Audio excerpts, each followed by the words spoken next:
Welcome to shorthand classes. Shorthand classes में स्वागत है आपका। साथियों, आज मैं आप सबको टाइपिंग के 7 नियम के बारे में बताएंगे, जिससे आप बिना किसी गलती के टाइप कर सकेंगे, वो भी 50 वर्ड प्रति मिनट की गति से और साथ ही 99 एक्यूरेसी के साथ। साथियों, अगर ये वीडियो आपको पसंद आए तो लाइक, सब्सक्राइब, शेयर और साथ ही कमेंट करना न भूलें। चलिए मैं उन 7 नियमों के बारे में आपको बताता हूँ। पहला नियम, सिस्टम या कीबोर्ड के ठीक सामने बीचों बीच बैठें। दूसरा नियम, बताए हुए नियम के अनुसार अपने अंगुलियों को रखें।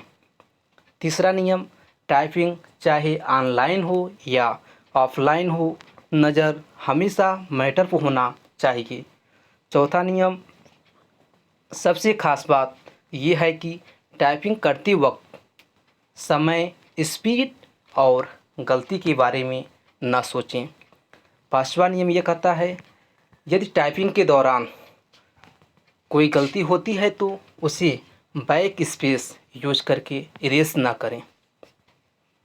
छठा नियम, टाइपिंग करते वक्त अपने अंगुलियों को एक लय में चलाएं, बिना किसी घबराहट के, चाहे वो घर हो या परीक्षा के दौरान हो। ठीक।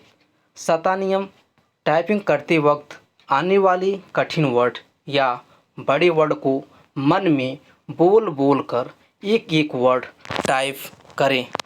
चलिए मैं आपको प्रैक्टिकली करके दिखाता हूँ।